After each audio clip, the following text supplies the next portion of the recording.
dari bawah tadi. Yang dari bawah tadi. Dari bawah. Dan kecaplah dan lihatlah, lihatlah betapa baiknya Tuhan itu, rasakan dan lihatnya kasih setia Tuhan. Kecaplah dan lihatlah betapa baiknya Tuhan itu, rasakan dan nikmati kasih setia Tuhan, kasih setia Tuhan. Syukur bagimu Tuhan, segala hormat bagimu Tuhan.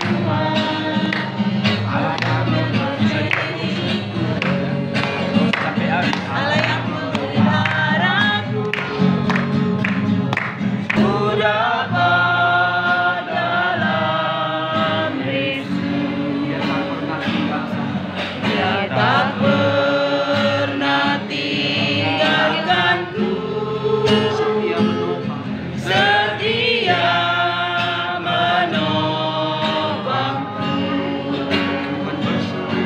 berseru berharap dalam Yesus.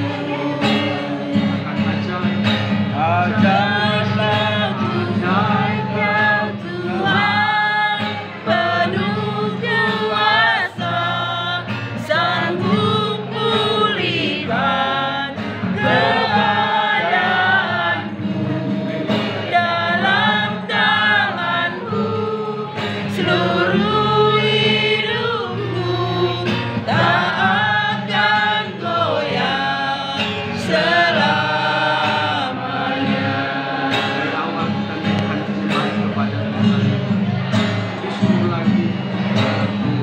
Kekuatan hidupku ku dapat dalam Yesus.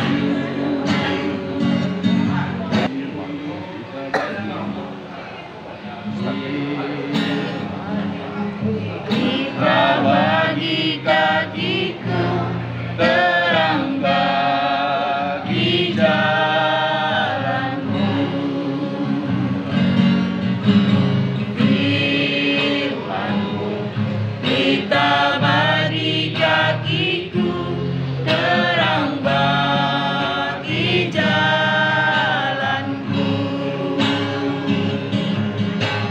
Waktuku hilang dan hilang jalanku, tetaplah Kau di sisiku, dan takkan ku takut karena Kau di dekatku, besertaku selamanya.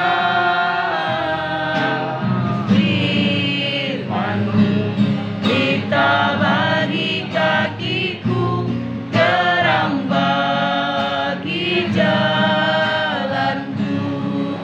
Bapak Elohim, sungguh Tuhan, pengungkapan lewat lagu kami dari anugerah-Mu yang memberikan iman, kasih, dan pengharapan itu, sehingga kami mampu mengatakan firman-Mu itu pelita bagi kaki dan terang bagi jalan kami.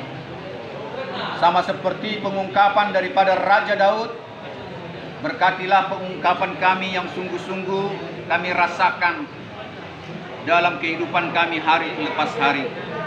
Tidak terkecuali pada saat ini, saat kami beribadah di tempat yang tertutup ini, di tempat yang rahasia ini, di mana Tuhan ketidakbebasan orang-orang di sini oleh karena terpenjara. Bapa, di mata-Mu, di dalam kerajaan-Mu Tuhan, semuanya punya kesempatan untuk mendapatkan kebebasan dan kemerdekaan. Selama manusia itu, Engkau masih berikan kesempatan hidup di dunia ini. Karena itu Tuhan, dalam ibadah kami ini, sekalipun terpenjara di sini, kami tahu bahwa Engkau sudah memerdekakan kami dari hari-hari yang lalu, sehingga kami bebas untuk beribadah kepadamu, dan sehingga bebas kami mengecap daripada kuasa kerajaan Tuhan yang memberikan kami damai sejahtera, penghiburan yang sungguh-sungguh daripada kerajaan-Mu. Tapi sekali lagi Tuhan, tetap kami meminta kekudusan kepada hati dan pikiran, jiwa dan roh kami. Bahkan roh kami bersama-sama Roh Kudus boleh beribadah di sini dengan hikmat dan pertolongan Tuhan saja, sehingga ibadah kami bukanlah ibadah yang sia-sia.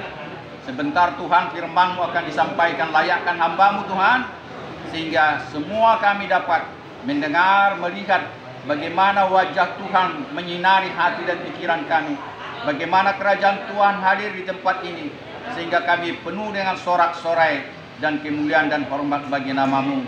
Sebentar Tuhan, kami mengadakan baptisan kepada orang-orang yang menerima Engkau sebagai Tuhan dan Juru Selamatnya yang hidup.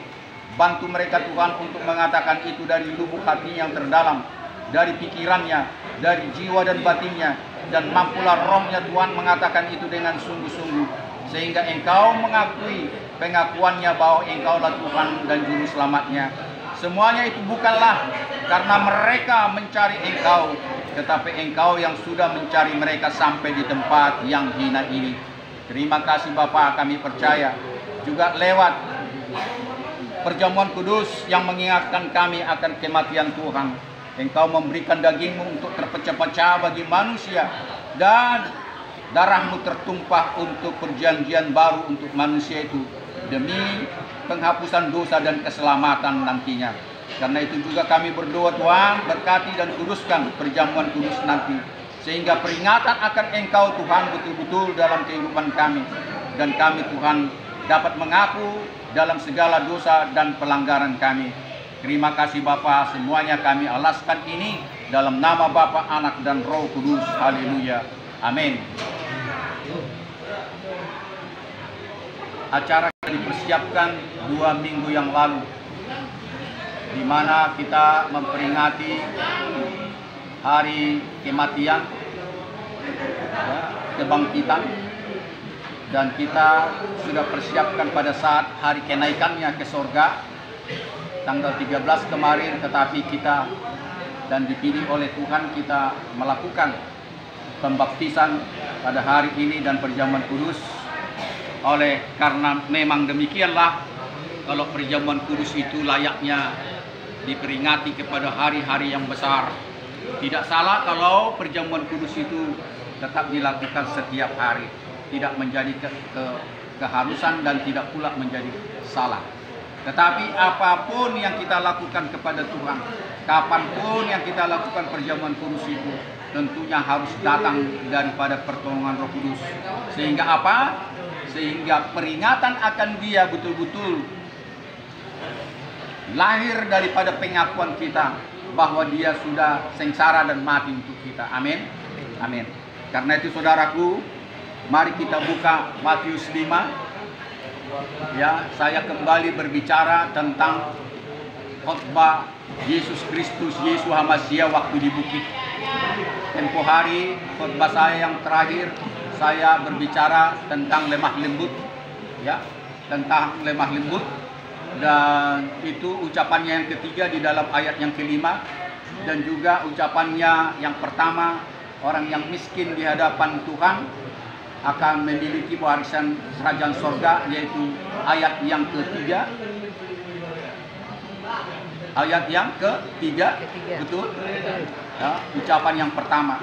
Tetapi kita renungkan sekarang ayat yang ke-11, ucapan, ya, kita buka ayat yang ke-13, ayat yang ke-11 ya. Itu ucapan, ya. Ayat yang ke-11 di situ. Ucapan yang ke-9, ya. Ucapan yang ke-9, sama-sama kita membaca 3 ya. Berbahagialah kamu jika Kurang keras, 3 ya. Berbahagialah kamu jika juga karena aku kamu dicela dan dianiaya, dan kepadamu aku gunakan segala yang jahat. Berbahagialah kamu apabila kamu dicela dan dianiaya dan kepadamu difitnahkan segala kejahatan. Sudah? Saya mau berbicara tentang ini karena kita baru saja tanggal 13 sama-sama secara dunia memperingati tentang kenaikan daripada dia ke surga. Setelah dia mendapatkan fitnah yang luar biasa, sehingga dia ditangkap, disiksa, ya, sengsara dan mati dan dikuburkan. Semuanya ini dia sudah tahu. Sudah? Semuanya ini dia sudah tahu. Karena apa? Dia sendirilah pencipta langit dan bumi.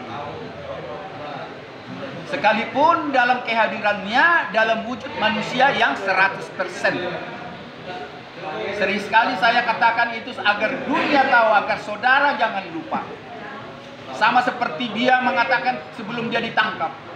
Dia tahu dia sudah mau ditangkap di Taman Getsemani. Ya. Kalau bisa Bapak cawan ini lalu daripadaku. Tetapi kehendakmu yang jadi, bukan kehendak.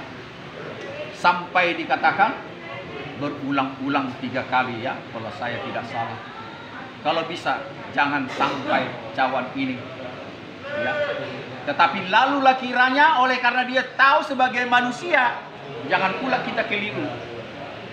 Sebagai manusia dia tahu penderitaannya akan datang yang begitu luar biasa. Ya, makanya orang-orang yang cari kesalahan daripada iman Kristiani, kalau dia pencipta langit dan bumi, kenapa dia tidak menyelamatkan dirinya sendiri? Di sini kita tidak sanggup memakai pikiran kita untuk percaya, tetapi kita harus memakai iman yang sudah dianugerahkan kepada kita sehingga percaya bahwa dia adalah pencipta langit dan bumi dan manusia sama seperti kita. Jadi kedua hal ini ada pada dia. Ada pada dia.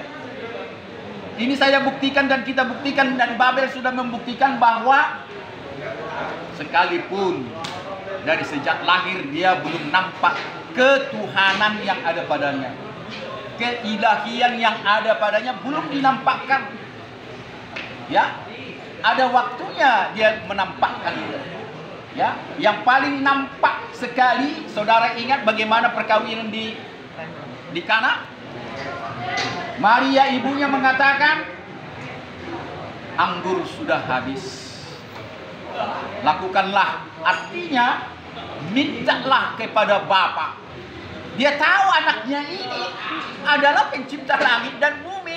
Di sini saya buktikan bahwa Maria ibunya tahu persis. Ya, tahu persis bahwa dia adalah pencipta langit dan bumi sekalipun keluar dari rahimnya. Lakukanlah, karena tamu begitu banyak, anggur sudah habis. Saudara ingat apa jawabannya? Belum saatnya. Dia belum mau melakukan mujizat pada saat itu. Tetapi oleh karena dorongan sebagai manusia, kasihan dia melihat banyak orang waktu itu kehabisan anggur. Karena anggur pada zaman itu adalah salah satu yang utama dalam setiap pesta. Bukan hanya makanan-makanan, tapi anggur. Dan sampai sekarang kita pun meminum anggur sebagai lambang darah. Jadi terlepas daripada manusia, anggur memabukkan, tetapi di sini kita berbicara dengan anggur yang kudus. Dan sampai-sampai Yesus Kristus, Yesua Masih mengatakan, akulah pokok anggur yang benar dan Bapakku lah penguasanya.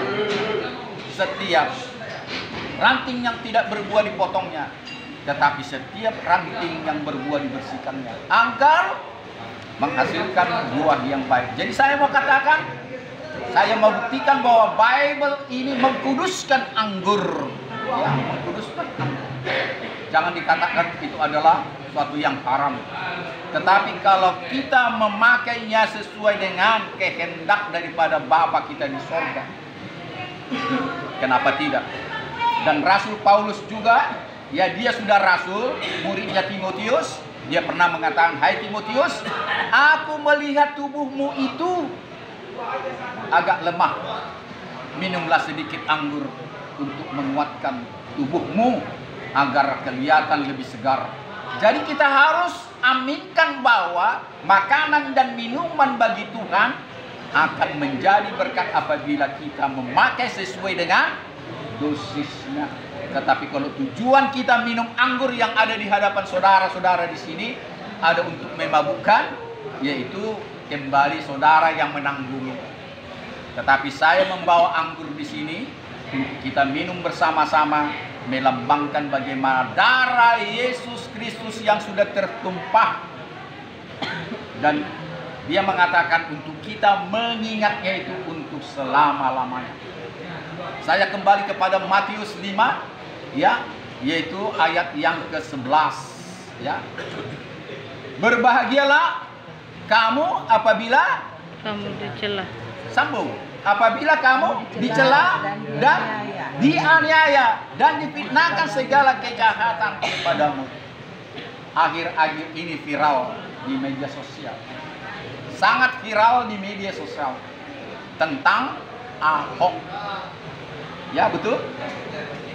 Ya, terlepas saya mengatakan dia berdosa atau tidak berdosa, salah atau tidak salah, kenyataan sekarang ini semua umat menilai. Bukan hanya sebagian umat yang menilai dia tidak bersalah, tetapi semua umat, artinya semua lapisan. Ada sendiri mengatakan tetap dia bersalah. Yang saya maksud semua lapisan.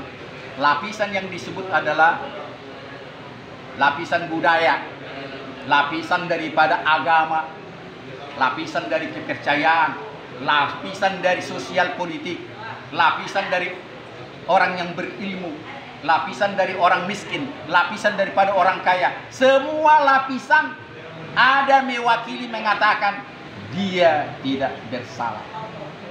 Saya ulangi, ada juga memang ada orang tertentu tetap mengatakan dia bersalah. Itu dia lain. Dan terbukti apa yang dikatakan Ahok pada saat persidangan. Siapa yang menjolimi saya akan menerima hukuman daripada Tuhan. Ya, siapa yang menjolimi saya akan menerima hukuman daripada Tuhan. Ini adalah fitnah dan sebagainya. Jadi saya kembalikan omongan saya, semua lapisan sudah ada mewakili orang-orang yang mengatakan Ahok sebetulnya tidak bersalah. Karena apa? Majelis hakim waktu itu sangat terpengaruh dengan desakan-desakan masyarakat, termasuk pemerintah. Ingat bagaimana Jesus Christ yang diputus oleh Pilatus, dia terpengaruh dengan hasutan oleh masyarakat, sehingga dia tidak memberi pertimbangan yang benar. Saya buktikan Yesus Kristus tidak bersalah. Dan semua lapisan mengatakan dia tidak bersalah dengan apa? Begitu dia mati gempa bumi, begitu dia mati baik susi terbelah dua, begitu dia mati yang tadinya siang menjadi malam. Dan orang-orang yang mengatakan dia bersalah mengatakan ternyata dia adalah anak Elohim, anak Tuhan. Ya, istilah anak Tuhan di sini dia karena sebagai manusia. Dia sendiri itu Tuhan, dia sendiri itu Elohim, dan dia sendiri itu pencipta langit dan bumi. Kalaupun dipakai, dia sesungguhnya anak Tuhan. Dan saya mau katakan, kisah Ahok dan kisah daripada Jesus Christ, dan termasuk kisah dari Rasul Paulus yang dijolimi, yang difitnah, bahwa dia akhirnya masuk penjara. Kalau dia dipenggal kepalanya itu karena permintaan ya dari seorang gadis yang cantik menarik. Kita tahu itu putri siapa? Herodias, ya. Ya. Dan waktu itu raja mengatakan, apapun yang kau minta daripadaku akan kuberikan. Dia tidak bisa menyangkal dirinya. Kalau tidak salah khutbah saya juga pernah menyinggung itu. Raja waktu itu anaknya sendiri bersalah bisa dihukum gantung. Ya, siapapun yang bersalah karena dia menjaga kewibawaannya. Karena itu tidak gampang waktu itu zaman raja. Kalau sekarang ini zaman presiden atau apapun namanya, tidak seperti zaman waktu itu. Nah, saya mau katakan adalah bagaimana arti fitnah itu. Bagaimana arti fitnah sehingga membuat orang bisa mati. Ya, terbukti kembali masalah Ahok. Perkataannya sudah jelas terbukti. Wakil Presiden Republik Indonesia sudah mengakui kesalahannya. Sudah pernah saudara mendengar pengakuannya? Tidak semua orang pernah, itu tidak dipiralkan. Karena desakan itu dia sebagai ketua MUI, saya terpaksa melakukan. Wakil Presiden Republik Indonesia, gubernur, camat, wali kota, dan partai-partai politik, dan alim ulama dan sebagainya. Sudah banyak yang mengaku. Ya, dia dijolimi. Dan lawan-lawannya pada saat itu sekarang ada di penjara, ada di rumah sakit, dan ada yang sudah COVID. Ya, tanpa dia melakukan perlawanan, tanpa dia membela diri, itulah artinya saudara Ahok. Ya, kita berkebangsaan Indonesia yang tidak pernah ada aturannya berbeda-beda dengan suku. Dan sekarang ini kita tidak ada lagi warga negara pribumi dan ada warga negara keturunan. Semua sekarang warga negara Republik Indonesia. Ini kita syukuri. Dan inilah membuat Indonesia semakin maju dan semakin maju. Semakin disegani oleh dunia bahwa Indonesia tidak kolot. Indonesia negara demokrasi. Indonesia menjunjung tinggi demokrasi di dalam kepemerintahan. Ini selalu dituntut dari segala pemerintahan manapun ke depan, dan juga pemerintahan sekarang ini. Dan kita doakan Indonesia semakin diberkati oleh Tuhan, oleh karena kita tidak kolot lagi. Jangan memandang suku, jangan memandang ras, jangan memandang agama. Karena semuanya ini adalah hal yang prinsipil dari pribadi masing-masing. Kita tetap menjaga kebangsaan kita, makanya ada istilah Bhinneka Tunggal Ika. Coba saudara buka 1 Petrus.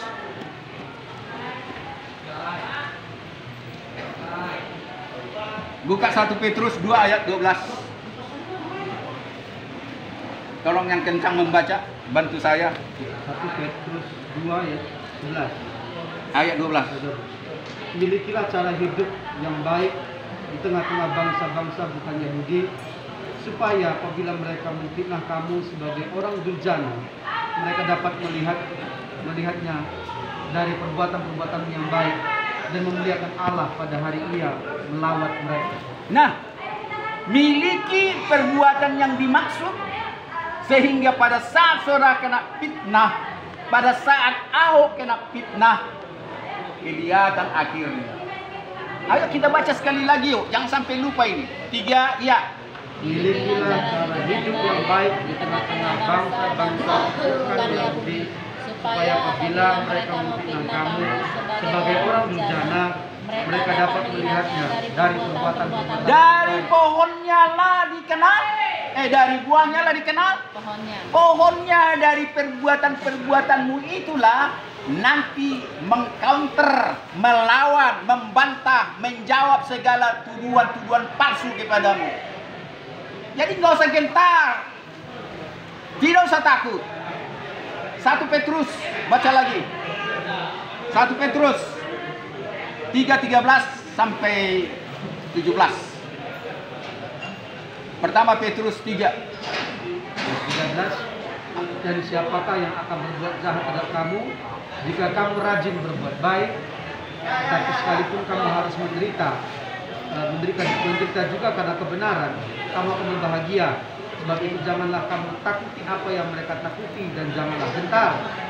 Tapi kuduskanlah Kristus dalam hatimu sebagai Tuhan, dan siap sedialah pada segala waktu untuk memberi pertanggungan Jawab. jawab kepada tiap-tiap orang yang meminta pertanggung jawab dari kamu tentang pengharapan yang ada padamu, tetapi haruslah dengan lemah lembut dan hormat. 16. Dan dengan hati nurani yang murni, supaya mereka yang memfitnah kamu karena hidupmu yang saleh dalam Kristus. Gara-gara hidupmu yang kudus, gara-gara hidupmu yang benar, dan mereka akan ditertawakan dari perbuatanmu. Bukan engkau melawan, bukan engkau mengkutuki, bukan engkau dendam. Apa yang dilakukan Ahok waktu itu? Tidak dikutuk. Bandit pun dia tidak. Kita belajar dari situ. Dan Yesus Kristus waktu difitnah, dia bersalah. Ya, benarkah engkau anak Allah? Engkau sendiri mengatakan.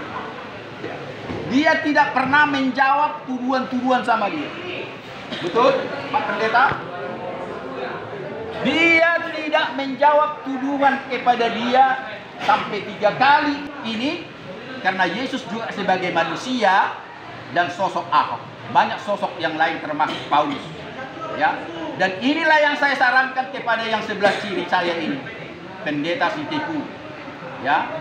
Yang sekarang dijulimi, difitnah, ya, melakukan perbuatan tidak senonoh kepada muridnya. Jadi saya percaya dengan ayat-ayat dan renungan ini, dan nanti ada ayat-ayat pendukungnya. Jika memang Roh Kudus bekerja kepada pendeta kita ini, hamba Tuhan ini, saya yakin dia tidak akan menangis di sini. Amin. Dia tidak akan mengeluh di sini. Amin. Dan dia tidak pernah gentar. Amin.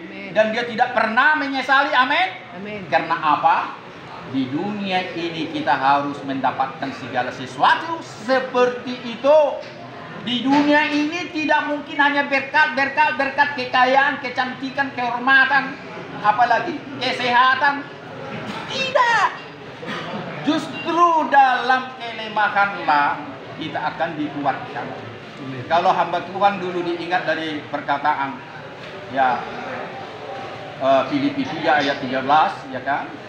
Segala perkara dapat kutanggung di dalam Dia, ya. 4 ayat 13 terbalik, 4:13, segala perkara dapat kutanggung di dalam Dia yang memberikan kekuatan. Itu perkataan dan saksi daripada Rasul Paulus. Dia mampu melakukan itu. Dia mampu sampai dia di penjara dan Yesus mati. Semuanya diketawai itu, kawan. Fitnah, jolim, dan sebagainya. Ya, sebagai manusia, abangnya juga menangis sama saya waktu pulang dari sini.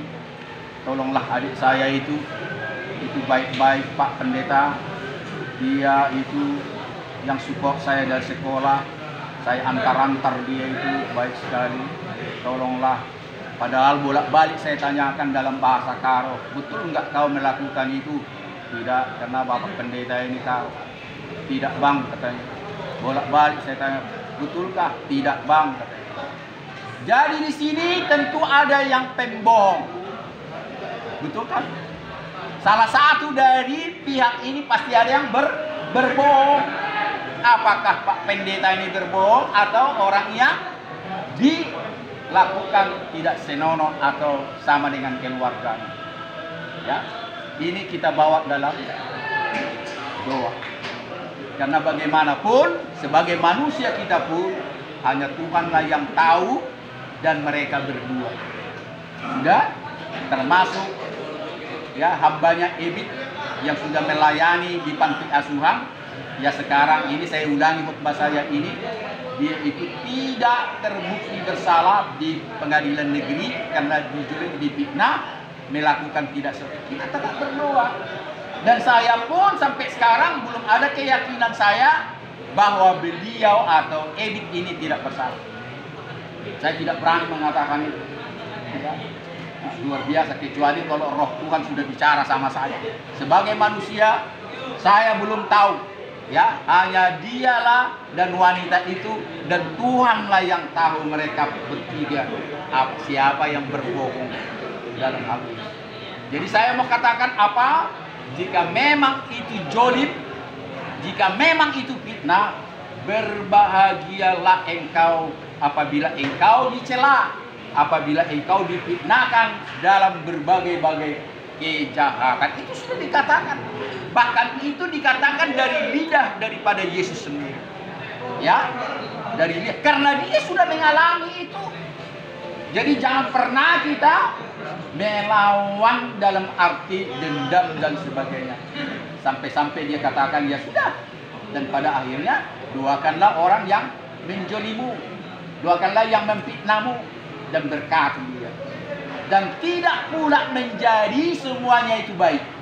Saya kalau tidak salah hari Kamis yang lalu ya, jika Pak Pendeta ini mengampuni, memberkati yang menjoliminya, yang memfitnahnya, bukan berarti dia langsung bebas. Belum. Bisa saja dinyatakan bersalah dan terbukti katanya menurut pengadilan, karena jalan-jalan Tuhan bukanlah jalan manusia, rancangannya bukan rancangan kita. Ada maksud-maksud tertentu. Bukan Tuhan membiarkan orang yang difitnah. Kenapa saya tidak kenapa saya tidak memenangkan perkara? Kenapa saya kalah? Kenapa Yohanes Pembaptis yang membaptis Jesus Christ bisa dipancung padahal dia tahu dia mau dipancung di sini, bukan tidak bisa diselamatkan. Ini renungan buat kita. Karena sekali lagi yang namanya bertuhan tidak harus kita kaya raya, berkecukupan, berlebihan, sehat walafiat, umur panjang, ya, punya tahta dan punya kekuatan dan semuanya yang baik, tanpa yang jahat atau yang kurang. Itu keliru kawan. Justru yang nama bertuhan, tatkala kita keadaan ini kita harus syukuri keadaanmu apapun sekarang ini. Makanya mengucap syukurlah dalam segala hal, karena itulah yang dikehendakinya. Itu dikatakan Rasul Paulus. Pada saat kita mensyukuri keadaan kita, dan kita harus tahu kita harus menderita. Ya, menderita dalam arti ya kita harus bukan memiskinkan diri. Tidak, Tuhan juga tidak mau kita miskin. Ingat, Tuhan juga tidak mau kita miskin. Makanya kita bekerja, jangan malas. Ya, jangan saudara mengartikan berbahagialah orang yang miskin di hadapan Tuhan, karena mereka yang akan mewarisi surga. Saudara malas-malas sehingga miskin. Ya, jangan salah mengartikan itu kawan. Ya, kalau saudara miskin, katakan kepada Tuhan, aku yang salah karena aku tidak bekerja. Kalau saudara sakit, ya, jangan katakan kepada Tuhan, ya kan? Ya, Tuhan akan memberikan kesembuhan. Kalau saudara bersedih, jangan katakan Tuhan akan memberikan sukacita dan bersedih. Tetapi apa? Apa dikatakan itu? Hati yang gembira adalah obat, seperti obat hati yang senang. Jadi Tuhan meminta engkau dan saya jangan bersedih, jangan ciptakan kesedihan. Makanya Pak Pendeta saya ingatkan di sini sesama hamba Tuhan, jangan ciptakan kesedihan. Jangan ciptakan engkau frustrasi. Kita boleh menangis, tapi tangisilah orang yang menjolimu, yang memfitnahmu. Ya, kalau Bible mengatakan jangan engkau menangisiku, kata Tuhan, tetapi tangisilah kejahatanmu, tangisilah dosa-dosamu. Itu kata firman Tuhan. Jadi tidak perlu kita tangisi dia, karena dia adalah pencipta langit dan bumi. Kalau kita melihat sengsara dan mati dia, dia memang sudah rencana dia. Sebetulnya tidak perlu kita menangis untuk dia. Tetapi tangisilah. Ya kan itu dikatakan kepada orang yang menangisi dia. Tangisilah dirimu. Bukan aku tidak bisa, tidak seperti ini. Sampai-sampai orang yang mentebas prajurit yang menangkap dia, yang kupingnya putus, masukkan pedangmu itu. Bukan aku tidak bisa lepas dari sini. Bukan aku tidak bisa melawan mereka. Bukan aku tidak sanggup memanggil malaikat di surga menolong aku. Masukkan pedangmu itu. Akhirnya kuping yang jatuh ke tanah itu diambilnya, ditempelkan lagi ke kupingnya. Akhirnya sembuh. Jadi kembali saudaraku, bahwa dia sudah tahu dia menderita. Kalau dia sudah tahu menderita, kalau saudara mengikuti, saudara pun harus tetap percaya setiap hari Harus sama seperti penderitaan. Aku harus menderita. Menderita bukan, sekali lagi saya ulangi, saudara memiskinkan dirimu, saudara bikin sakit penyakit. Itu bunuh diri namanya, kawan. Menderita adalah bagaimana saudara bisa mengalahkan kejahatan dengan kebaikan. Mendoakan musuhmu, memberkati musuhmu, tidak mengampuni orang yang bersalah kepadamu. Siapa tidak sakit kalau kita difitnah? Siapa bilang enak? Ya. Ada lagu lama pernah saya ingat. Janganlah aku diganggu. Kau pendeta. Ku pinta padamu kawan. Coba, aku penyanyi dulu waktu SMA. Masuk itu. Janganlah. Amsal 26 ayat 20. Amsal 26 ayat 20. Bila kayu habis, padamlah api. Bila pempinah tak ada, redalah pertengkaran. Nah, ini digambarkan, kita kenal Sulaiman ini sangat berbeda dengan bapak. Yang pendeta ya, ada perbedaan dari mereka. Kalau Sulaiman petua-petua, kalau orang Batak bilang upasa sama umpama itu kan beda. Umpama sama upasa. Kalau nggak salah upasa itu adalah petua ya. Iya begitu. Mana yang upasa sama umpama? Umpama sama umpama itu seperti apa itu? Berbeda. Nah, jadi kalau Sulaiman itu upasa kebanyakan dia, dan Daud umpama. Umpama ini memang mengandung pengajaran-pengajaran, tetapi lebih fokus upasa itu petua gitu. Petua sama peribahasa itu kan berbeda itu. Gimana saya menerangkannya? Saya kurang pintar menerangkannya. Ya kan? Peribahasa kan beda dengan semacam peribahasa dengan pengajaran. Iya. Kurang tepat. Coba kita renungkan sejarah ini. Ini berbeda ini kalau saudara nanti baca Mazmur di sini dengan membaca Amsal, ya.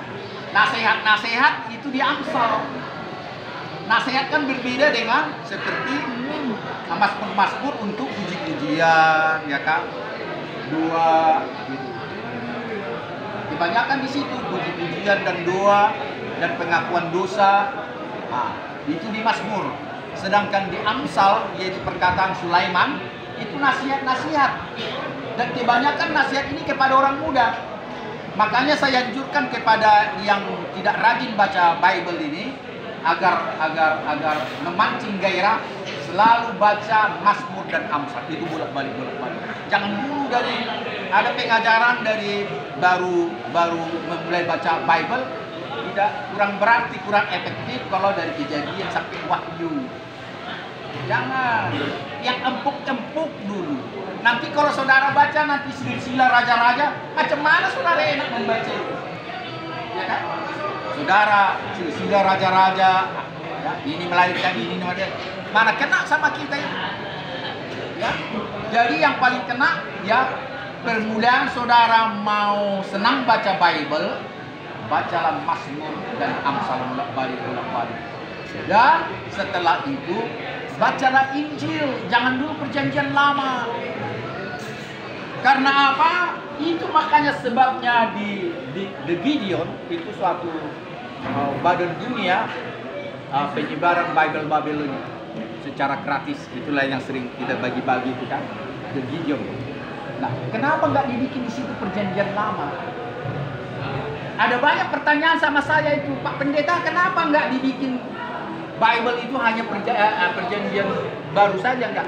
Karena kalau nanti pemula membaca dari perjanjian lama, kurang tertarik dia.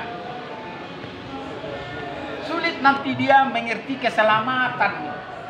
Karena di situ banyak nubuatan-nubuatan yang belum bisa diaminkan, itu terjadi di dalam perjanjian baru. Itu ya, itu harus kita kita tangkap pengajaran. Saya bukan sarjana teologi ya, saya enggak. Tetapi saya mengerti sedikit tentang itu. Kenapa terkadang hanya perjanjian baru? Bukan dirahasiakan, tidak. Karena itu khusus pemula, jangan sampai dia terlalu sulit nanti menangkap, mengartikan ini. Dan pada akhirnya kan kita ajari semua apa yang dikatakan dalam perjanjian lama dan apa yang dikatakan di dalam perjanjian baru. Amin. Nah, karena itulah saudaraku, saya ingatkan dalam kesempatan ini, kalau saudara belum gairah membaca Bible untuk bikin gairah, khususlah dulu Mazmur semua habiskan, bila perlu bergantian, Mazmur dan Amsal, Mazmur itu dulu cara-cara saya dulu membuat saya gairah. Dan sering saya ajarkan kepada orang. Jadi kalau saudara mengikuti ada hamba Tuhan memakai metode 6 ayat 1 hari atau 2 perikop 1 hari, tidak efektif. Seperti yang dikatakan, ya saya tidak mendiskreditkan, mengatakan salah apa yang dikatakan pendeta Situlus. Tidak. Cuma tidak efektif dia mengajarkan itu. Semacam dipaksakan. Apa artinya kalau dipaksakan? Membaca ini harus dari hati dan dapat dinikmati. Oke, saudara bisa baca ya 1 perikop dari perjanjian lama, tapi saya yakin saya tidak mendahului Tuhan. Saudara tidak akan lebih tertarik kalau saudara membaca dulu Mazmur dan Amsal. Setelah itu bacalah perjanjian baru. Amin. Agar semakin gairah. Jadi kita harus berkhidmat. Saudara tahu apa katakan Raja Sulaiman? Mengejar khidmat itu seperti mengejar mutiara atau harta yang terpendam. Saudara harus betul-betul siang dan malam mencari itu dan mencari metode untuk saudara mendapatkan hikmat itu. Saudara bukan cara mencari harta yang terpendam. Jangan sampai orang yang dahulu mendapatkan itu. Jadi itulah sampai diingatkan, ya, mencari kebenaran, mencari hikmat daripada Tuhan. Ibarat saudara diperhadapkan mencari harta yang terpendam. Semua orang sibuk mencarinya. Nah, karena itu pakailah metode bagaimana menggairahkanmu, ya, itu. Jadi saya tidak berani mengatakan salah, berdosa saya. Cuma saya berani mengatakan kurang efektif.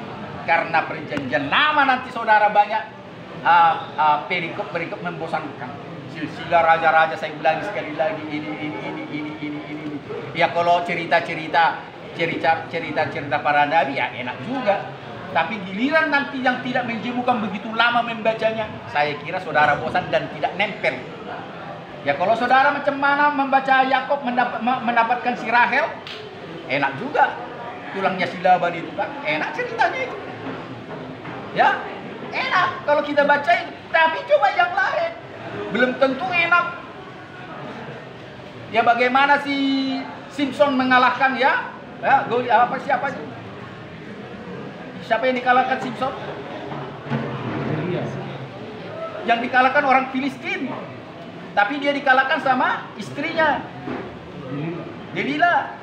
Nah, itu kisahnya enak. Jadi kuat pun Simpson, tapi bisa dikalahkan oleh seorang wanita cantik. Ya, itu kisah. Nah, sampai akhirnya memang Simpson bunuh diri. Ini lain lagi cerita nanti topiknya. Ya, apakah Simpson diterima di kerajaan sorga atau tidak, itu lain lagi. Nanti terlalu panjang ini khotbahnya. Tapi cerita Simpson ini kita tahu bagaimana dia akhirnya bunuh diri untuk melampiaskan, dan memang Tuhan kasih kekuatan yang terakhir untuk membunuh bangsa Filistin pada saat itu. Jadi inilah, kalaupun melebar khotbah saya ini, kita bisa baca lagi apa yang dikatakan Rasul Paulus dalam Kolose 3. Kita lihat dulu Rasul Paulus berbicara tentang fitnah. Kolose 3 ayat 8. Kolose 3 ayat 8 berkata, tetapi sekarang buanglah semuanya, yaitu marah, geram, kejahatan, fitnah, dan kata-kata kotor yang keluar dari mulutmu. Nah, itu saya tambah lagi pertama Korintus 6. Paulus juga yang ngomong ini. Pertama Korintus 6 ayat 9. 2 ayat lah boleh. Dan 10.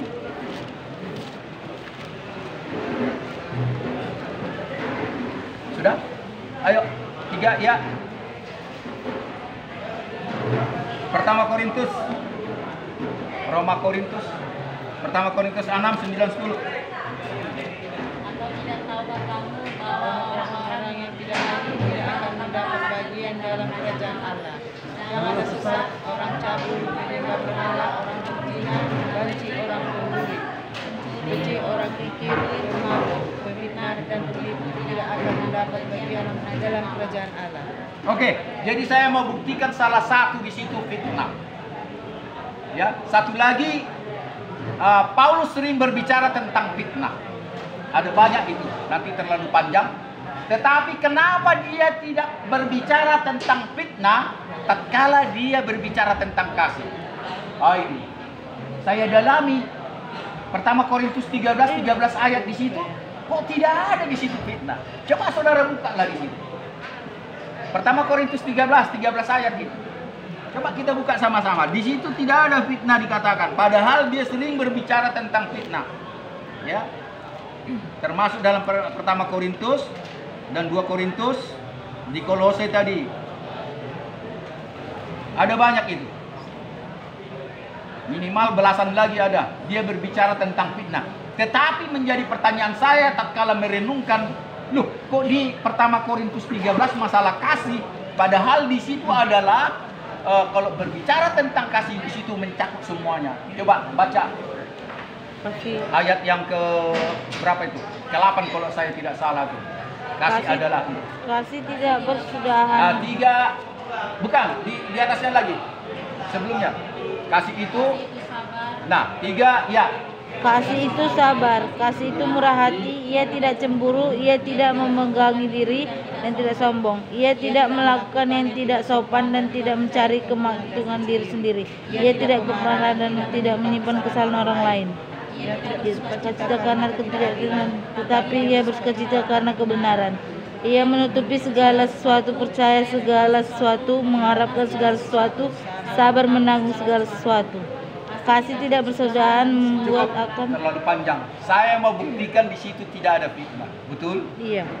Kita baca Galatia, di situ perbuatan daging telah nyata. Di situ pun tidak ada dikatakan fitnah. Galatia 5 ayat 19-20. 19-20. Belum 1. Ya. Perbuatan daging itu. Coba kalau udah jumpa. Galatia daging telah nyata, yaitu pencabulan, pencemaran, hawa nafsu, menyembah berhala, sihir, perseteruan, perselisihan, iri hati, amarah, kepentingan diri sendiri, pencitraan, roh pemecah. Kenapa tidak ada fitnah? Itu pertanyaan besar bagi kita. Cobalah dulu. Saya pun belum menemukan itu. Padahal kalau kita lihat nanti ada belasan di surat lain, dia bicara tentang fitnah itu. Padahal fitnah itu salah satu perbuatan yang sangat keji. Tidak ada di situ fitnah. Nah, kebalikan dari fitnah, coba kita lihat perbuatan buah-buah roh, tidak ada juga di situ. Nah, kalau perbuatan daging ada 15, sedangkan buah-buah roh ada 9. Kita baca itu yang ayat ke-22-nya itu. 22 ada 3. Tetapi buah roh ialah kasih, sukacita, terus damai sejahtera, kesabaran, kemurahan, kebaikan, kesetiaan, kelemah lembutan, penguasaan diri. Nah, apa kebalikan daripada perbuatan daging di situ? Ya ini perlu kita renungkan, apakah dia lupa menulis atau tidak. Padahal kalau kita merenungkan Galatia 5 ini, masalah perbuatan daging dan buah-buah roh itu suatu tema yang sangat besar. Termasuk pertama Korintus 13 itu masalah kasih. Itu tema besar itu. Itu bukan sembarangan, bukan seperti tema-tema atau perikop-perikop yang lain. Itu sangat besar itu, ya. Sampai-sampai saya mengingatnya itu melekat ini tanpa saya baca pun, karena itu sangat penting. Ya, pertama Korintus 1 sampai pertama Korintus 13 ayat 1 sampai 13. Termasuk Galatia itu buah-buah daging, perbuatan daging dan buah-buah roh. Ya, itu sudah bolak-balik. Kenapa tidak ada fitnah di situ? Ini kita renungkan, sampai sekarang saya tidak menemukan jawabannya. Ya, perlu kita renungkan bersama. Dan untuk kembali ke Daud, Mazmur 140 sebagai yang terakhir mungkin. Ya. 140 ayat 5. Ayat 6 aja lah, 5. 6. Orang congkak dengan sembunyi memasang berat terhadap aku, dan mereka membentangkan tali-tali sebagai jaring. Di sepanjang jalan mereka menaruh perangkat terhadap aku. Selanya nggak usah dibaca. 10 dan 12. 10-nya. Orang-orang yang melindungi aku meninggikan kepala, biarlah bencana yang dijangka mereka menimpa mereka. Terus 12-nya. Fitnah tidak akan diam tetap di bumi. Orang yang melakukan kekerasan akan dibunuh oleh malapetaka. Itulah yang mendukung dari pembacaan tadi, ya. Itu mendukung daripada pembacaan tadi bahwa apa upah orang pemfitnah kita tahu. Apa akhirnya kehidupan orang yang memfitnah, yang menjolimi. Satu hal viral masalah Israel sekarang ini. Sedikit lagi saya tambahkan. Ya, saya berbicara biasanya apa yang terjadi saat-saat sekarang ini. Ya, saya jangankan umat Kristen, ya, umat Islam pun sendiri sebetulnya, ya, mengakui kok orang Israel itu, ya. Saudara kita Muslim tidak bisa lepas dari Israel, Yahudi, karena di dalam kitab sucinya juga ada apa yang tertera dalam Bible ini. Nabinya ya sama, kisah-kisahnya sama, dan keberadaan orang Israel di situ diakui. Bahkan yang dipertuan agungkan, yang dimuliakan tidak pernah mengatakan menyerang Israel. Tidak pernah keluar dari kata-katanya membunuh orang Israel. Tetapi saya sangat menyayangkan banyak ustadz-ustadz mengatakan itu jalan ke sorga membunuh orang Israel. Dari mana cara-cara itu mengatakan? Tidak ada dalam kitab suci itu. Kenapa? Ada perkataan-perkataan yang menghasut dan sebagainya. Dan orang Yahudi, orang Israel, banyak warga negaranya yang Muslim. Dan orang Palestina yang katanya yang bukan orang Arab itu orang Yunani sebenarnya itu. Kebanyakan orang Yunani, bukan asli orang Arab. Kenapa justru mengatakan bahwa Palestina itu seolah-olah itu orang Arab? Dan orang Arab sendiri pun punya warga negara Kristen, pengikut Kristus. Maka itu sekarang peperangan di sana bukanlah peperangan agama. Ini saya ajarkan kepada saudara-saudara. Tidak ada sedikit pun. Karena yang berperang di situ juga Kristen, yang di Palestina itu banyak orang Kristen loh. Banyak pendeta di situ. Siapa bilang itu semua itu yang Muslim? Tidak. Tentara daripada Islam, bukan Israel pun banyak orang Arab. Yang Islam lagi, beragama Islam lagi. Bukan hanya Arab. Bangsa kita ini gampang dikotak-katik. Itulah. Gampang digosipkan sehingga kita sibuk. Kita lihat pandangan-pandangan bangsa yang sudah lebih dahulu mengetahui sejarah dunia. Ini kita ikuti. Jangan yang anak baru kemarin. Sekarang sudah buka-bukaan. Gak ada yang rahasia. Semua punya Android. Pendapat ini. Macam mana mau dibantah? Ada lagi ustadz yang baru jadi kemarin. Baru kemarin dia ustadz sudah melampaui apa ini. Ya, dihantam sama kawan ustadznya sendiri. Mengapa kau ngomong seperti itu? Kau salah. Jadi tidak ada itu perang agama di Gaza itu. Itu hanyalah perang wilayah, memperebutkan wilayah. Yang diisukan ini agama, tidak ada itu. Karena Islam dan Kristen itu bersahabat. Siapa bilang bermusuhan? Tidak ada pernah itu. Ini dia itu. Tak ada itu. Kita lihat Raja Arab sekarang ini sangat dekat sama orang Kristen. Dan belakangan ini majelis ulama mereka itu tidak ada haram sembahyang di gereja-gereja. Tidak ada haramnya itu. Tetapi kenapa orang baru kemarin tahu agama mengharamkan, mengatakan haleluya pun haram, mengatakan selamat Natal pun haram. Makanya itu kemarin kita berdoa, terima kasih Tuhan kami merayakan Idul Fitri, merayakan arti daripada kebangkitan-Mu. Sama-sama kami Tuhan, seluruh Indonesia, seluruh dunia, arti kebersamaan. Ini tidak khotbah-khotbah yang menghasut, tidak khotbah-khotbah bagaimana kita biar bermusuhan, tapi macam mana kita bersaudara. Jangan kita mau dikotak-katakan orang Yunani dulu pun itu dewa-dewa itu Tuhannya. Sekarang ini banyak orang Yunani yang Islam dan Kristen. Sekarang ini. Kalau zaman nabi-nabi semua itu adalah penyembah berhala. Ya saya kasih tahu. Jadi Palestina itu adalah bukan orang Arab. Cenderung dia orang Yunani.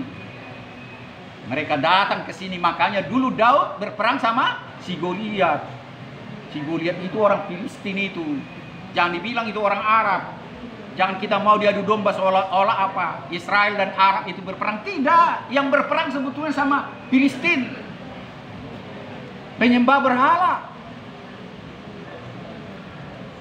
Jadi saya mau katakan apa adanya biar kita melihat mana yang benar. Ya, sejarah mana yang benar. Semua sudah buka-bukaan di medsos kok.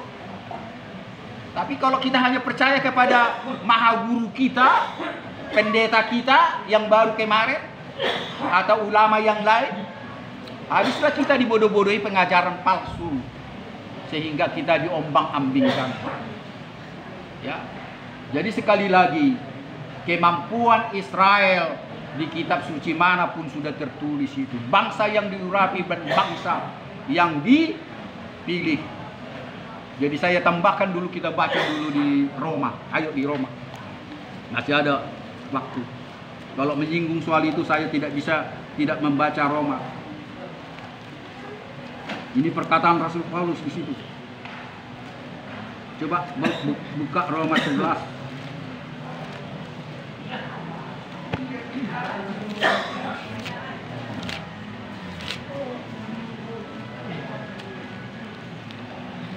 Di situ ada perikopnya yang 11 ya, sisa Israel, betul? Ya. Terus di bawah lagi Israel tersandung. Terus di bawahnya lagi penyelamatan Israel. Ya. Terus saya mau katakan apa di sini? Ya, bahwa kita kembali kepada sejarah bahwa dulu memang pembuangan orang Israel ini ke Babilonia. Di Babel mereka itu 700 tahun. Ya, 700 ya. Nah, di pembuangan di situ sangat menderita mereka. Tetapi itu sudah dinubuatkan. Sebelum terjadi itu sudah dinubuatkan dan Tuhan sudah tahu mereka akan disiksa di situ oleh karena murtad. Bangsa Israel dulu yaitu menyembah berhala, meninggalkan Tuhan. Tapi tidak semua. Dibuanglah sebagian besar itu ke Babel dan akhirnya Tuhan membuat perjanjian baru yaitu Yeremia 31 ayat 31. Langsung saja ke ayat 31-nya, tolong baca. Nanti terlalu panjang. Ya. Disitulah sudah dibuatkan ada suatu perjanjian baru. Nanti ada hubungannya kita nanti apa? Perjamuan kudus. Perjamuan kudus itu juga darah perjanjian. Ya, perjamuan kudus itu darah perjanjian. Tolong dibacakan Yeremia 31 ayat 31. Sesungguhnya akan datang waktunya, demikianlah firman Tuhan, aku akan mengadakan perjanjian baru dengan kaum Israel dan kaum Yehuda. Nah, artinya sebelum terjadi itu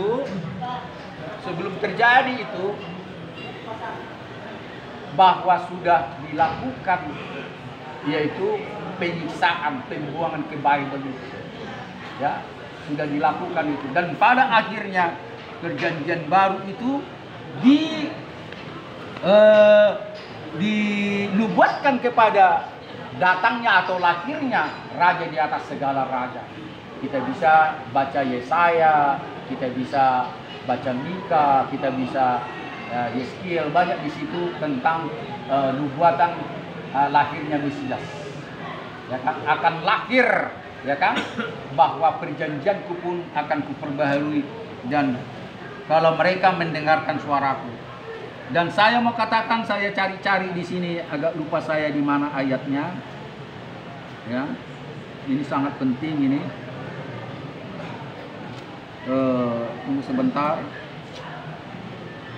Ini kalau jarang-jarang itu dari pertama pun sudah dikatakan, ini jangan kita lupa bahwa keselamatan ada pada orang Israel. Tetapi karena mereka tidak mau terima ya berita keselamatan itu dan tidak percaya apalagi tentang kelahiran daripada Jesus Christ, akhirnya apa? Diberikan keselamatan itu kepada bangsa-bangsa yang lain. Itu ibaratkan ada pohon rantingnya yang dipotong. Ya, dari bekas ranting yang dipotong ini keluarlah tunas-tunas. Ya, itulah saudara dan saya. Nanti cari di situ. Ya, inilah tunas. Kita dicangkok di dalam satu kesatuan ibarat pohon. Bayangkan pohon, ya banyak carang, sudah. Jadi setiap orang Israel yang membangkang, yang tidak mau menerima dia sebagai Tuhan dan Juru Selamatnya dan tidak mengaku, dipotong, ditebas. Ya. Dari potongan inilah bangsa-bangsa dicangkok menjadi mendapatkan keselamatan. Sebetulnya kalau orang Israel tidak tegak tengkuk atau menerima secara bersama-sama, tidak diselamatkan bangsa-bangsa lain. Itu pengertian di situ. Jadi sekali lagi, pada umumnya firman Tuhan, pengajaran keselamatan, ya apapun itu dipercayakan kepada orang Israel, orang Yahudi. Israel itu mulai daripada Yakub, ya. Jadi orang Yahudi. Ya. Tetapi karena orang Yahudi tidak menerima keselamatan, berita keselamatan, bahkan menyalibkan dia, yang menolak Yesus Kristus orang siapa? Pertama, orang Yahudi kan, dan sampai sekarang ini.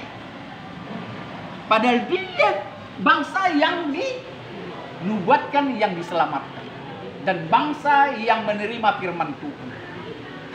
Kita lihat dari Abraham, ya kita lihat dari Musa, Abraham, ya. Musa itu yang penerima hukum Taurat, Abraham belum menerima hukum Taurat kan? Jadi kita diselamatkan bukan karena hukum Taurat. Kalau kita diselamatkan, Abraham tidak diterima lagi karena Musa yang menerima itu.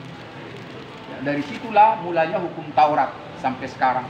Tetapi keselamatan hanya karena kasih karunia. Jadi kembali masalah pohon tadi, itu ibaratnya orang Yahudi yang sudah dipangkas itu, dari sisa ranting yang putus itu, dicangkoklah semua bangsa-bangsa yang menerima dia, yang percaya. Maka itu doa saya kemarin, ya kan? Ya, jangan sombong kalau saudara satu kawanan domba Allah. Karena dia sendiri mengatakan, aku juga mengasihi domba-domba yang bukan dalam kawanan dombaku. Saudara mengerti maksud saya? Amin. Jadi banyak orang bertanya, jadi kalau bukan orang Kristen tidak diselamatkan, itu urusan dia. Akulah jalan kebenaran dan hidup, tiada seorang pun sampai kepada Bapa kecuali melalui dia. Jadi kalau orang yang nggak percaya dan setia dan tidak mengikut dia tidak selamat, itu urusan dia. Dan dia sudah mengatakan, aku juga memberkati bangsa-bangsa yang tidak mengaminkan itu. Itu pula, aku juga memberkati mereka seperti memberkati domba-domba. Jadi karena waktu kita sudah habis, kita masuk dalam perjamuan kudus. Ya, kita sarikan, kita simpulkanlah khutbah kita tadi. Bagaimana berbicara tentang fitnah tadi, karena dia pun mati karena difitnah. Ya, ini untuk kita sendiri. Kalau dia bukan difitnah, kalau dia tidak dijolimi, ya, dia tidak akan mati. Jadi saudara dan saya jangan pernah ya gentar dan takut dan merasa tidak nyaman lagi Kalau saudara dijolimi, dan serahkanlah kepada Tuhan. Dan tidak perlu saudara mengutuknya, serahkan aja kepada Tuhan. Sama dengan kita menghadapi COVID-19. Tak usah takut, serahkan aja kembali sama Dia. Aku tahu Tuhan, semuanya berasal daripadamu. Segala sakit, penyakit, bakteri, virus apapun itu berasal daripadamu. Karena tidak ada makhluk satu pun di dunia ini bisa menciptakan, sekalipun namanya itu COVID-19. Dan iblis tidak akan berkuasa atas itu. Dan karena itu, jika saudara percaya sama Tuhan, kembalikan kepada Dia. Tuhan, saya kembalikan semua apa yang kau bikin di dunia ini. COVID-19 mau ke berapa itu, ya? Mintalah biar jangan datang kepadamu. Kalau datang kepadanya, serahkan juga kepadanya. Aku kembalikan kepadamu Tuhan, yang berasal daripada ciptaanmu yang ada dalam tubuhku. Itu cukup kok. Gak usah meraung-raung. Saya banyak kali dikritik orang, ngapain masuk penjara di situ? Di situ sarang segala-segala dan penyakit ya. Buktinya sampai sekarang. Dari sejak bulan 6. Itu bulan 6 pertengahan dulu mulai dibuka lagi di sini. Sempat tutup dari bulan 3, 4, 5, 6. 3 bulan vakum di sini. Di Polrestabes di situ tidak bisa, penuh kali, banyak kali. Ya, penuh kali di sini. Waktu bikin Natal saya sampai ada, kalau saya tidak salah itu 200 orang lebih. Sehingga paling waktu itu tidak sampai 100 itu. Jadi tidak semua ikut perayaan Natal. Saking padatnya. Itu Polrestabes Medan sampai sekarang.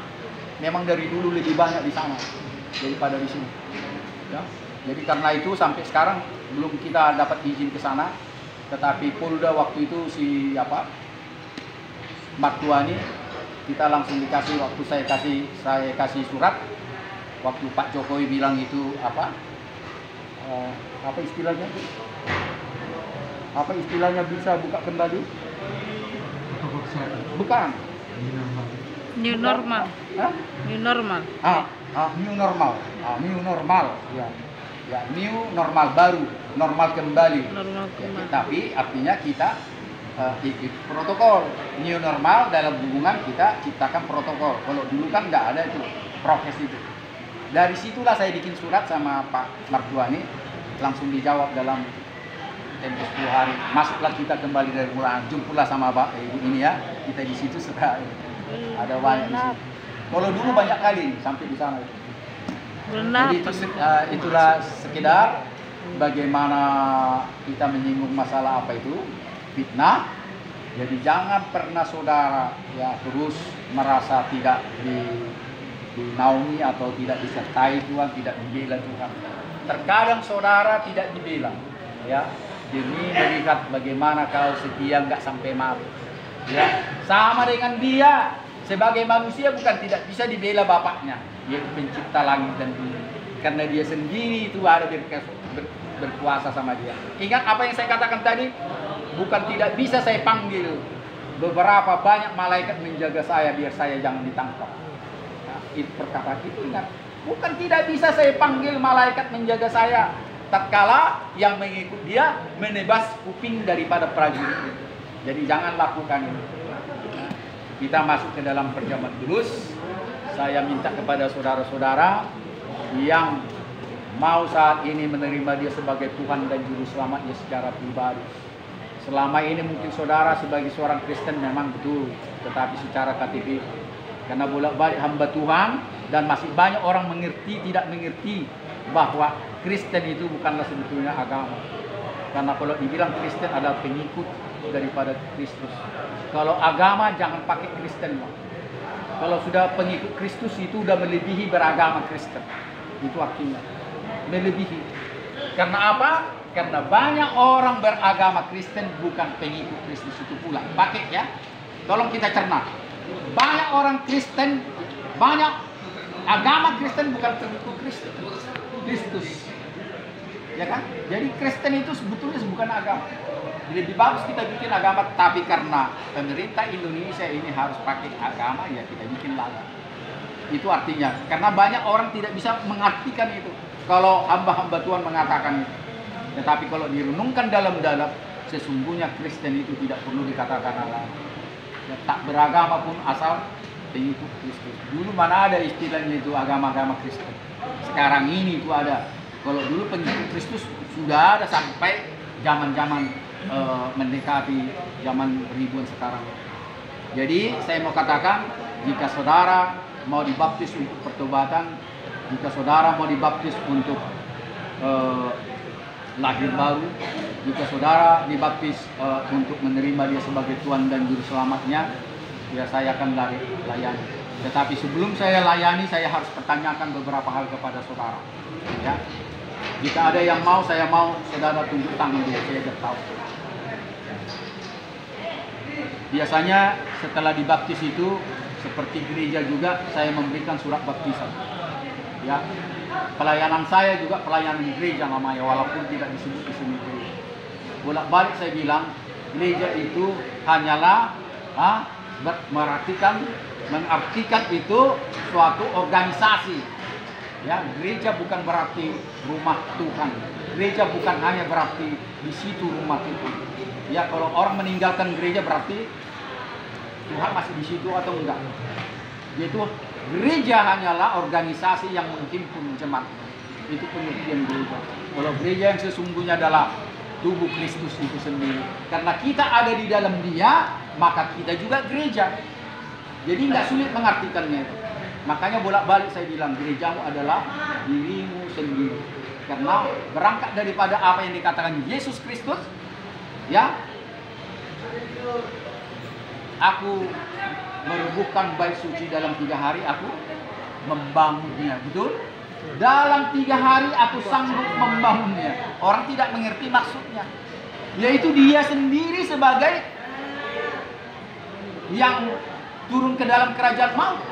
Mati 3 hari, dia dibangkitkan. Ya, gereja itu bangkit setelah dirubuhkan. Jadi karena kita ada di dalam Dia dan oleh karena kasih-Nya, maka kita sendiri juga gereja-gereja. Ya, gereja-gereja yang berjalan. Jadi bukan gereja dalam arti baik, ya, dalam arti organisasi. Jadi karena saya juga sudah menerima baptisan dan saya juga dilayakkan untuk membaptis. Jadi beberapa orang dulu saya sudah memberikan ini dan saya berikan ayat pegangan dan ada saksi, dan ini kita lakukan sebelum kita masuk perjamuan kudus. Dan masuk perjamuan kudus, saya tidak katakan perjamuan kudus ini harus dilakukan tiap hari atau harus hari-hari tertentu. Itu tidak ada dikatakan dalam Bible. Tetapi pada umumnya di luar Katolik itu dilakukan acara-acara besar, ya, seperti acara Natal, ya, acara tahun baruan, kematian, dua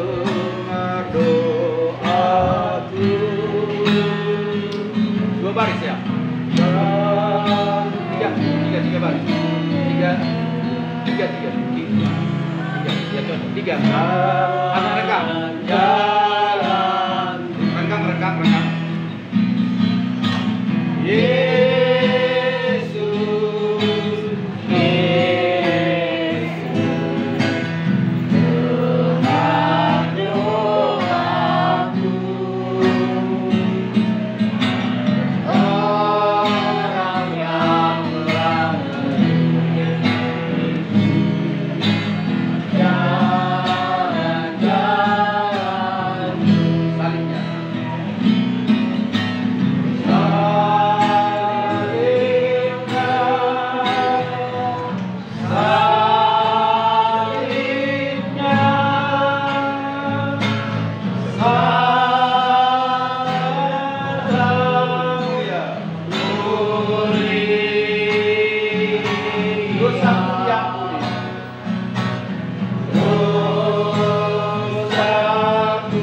perjamuan malam, Yesus berkata kepada murid-muridnya, roti yang kupecah-pecahkan ini adalah tubuhku yang engkau sudah pecah-pecahkan. Bertanda aku harus menderita dan mati. Dan ambillah sebagai peringatan akan daku.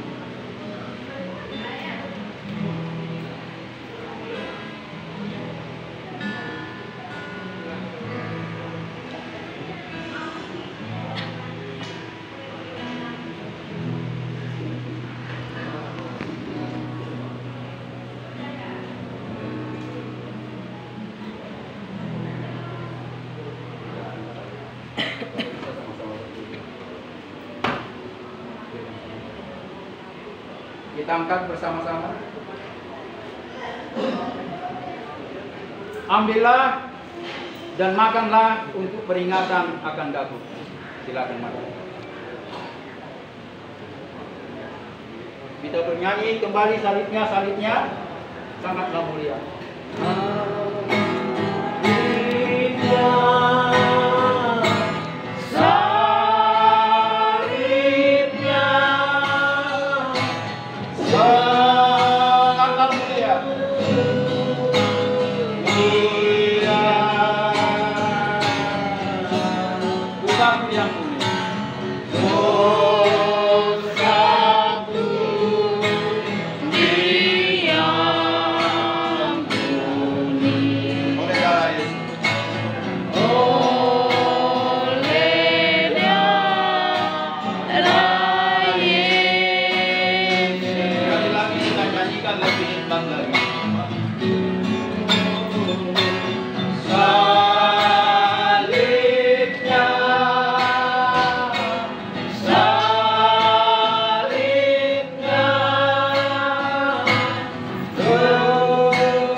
Yang berisikan anggur, lalu dia mengatakan, anggur ini adalah perjanjian, darah perjanjian yang engkau sudah tumpahkan darahku demi dosa-dosa dunia, demi dosa-dosamu, agar engkau disucikan, diampunkan demi keselamatanmu.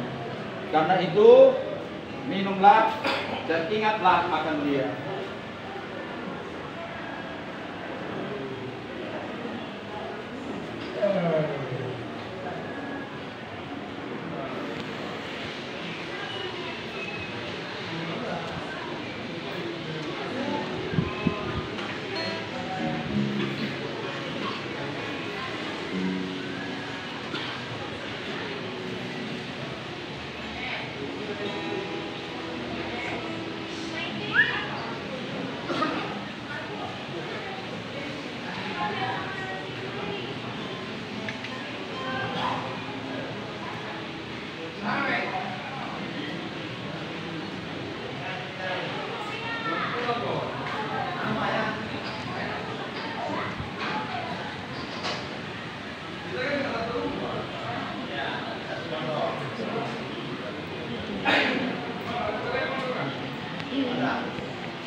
Ya, kita nyanyikan tanda kita dimenangkan oleh darah Yesus. Menang, ku menang atas segala rasa. Haleluya, haleluya, menang. Haleluya, Dia sang Haleluya, dia bangkit.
Bapa Elohim Jehovah Tuhan kami, terima kasih bersama-sama dengan Engkau Tuhan kami akhiri ibadah ini. Kami berterima kasih Tuhan pimpin sehingga hikmat dan kebenaran kesucian yang daripadamu ada pada kami saat ini. Apalagi Tuhan kami sudah melakukan peringatan akan Dikau, akan tubuhmu yang sudah dicabik-cabik oleh dunia, yang sudah kami cabik-cabik oleh karena kesalahan dan kekeliruan kami. Kami mengingatkan itu sebagai perjanjian atas keselamatan kami. Dan darahmu yang tertumpah yang kami sudah tumpahkan, dunia tumpahkan, menjanjikan kami mengingat itu Tuhan untuk keselamatan kami, penyucian kami, pengampunan dosa akan darahmu yang tertumpah. Tuhan berkatilah perjamuan kudus pada saat ini, perjamuan di mana kami mengingat Engkau sudah menderita dan mati untuk kami demi keselamatan, demi dosa-dosa penebusan daripadamu. Terima kasih Bapa, berkatilah ibadah kami ini untuk hari-hari mendatang. Kami doakan semua orang yang di dalam sel ini Tuhan, saudara-saudara kami, siapapun mereka tanpa terkecuali, lawat mereka sehingga Tuhan mereka berkemenangan juga. Mereka dikuatkan oleh segala keluh kesah, mereka disembuhkan jika ada sakit penyakit, mereka diteguhkan akan kebenaran bahwa satulah Tuhan, satulah juru selamat, yaitu penebus kami yang sudah mati untuk kami. Terima kasih Tuhan, berkati dari Polda sampai jajaran yang terendah. Biarlah mereka Tuhan takut akan Tuhan dalam menjalankan tugasnya, sehingga menghasilkan kebenaran, keadilan dan kasih.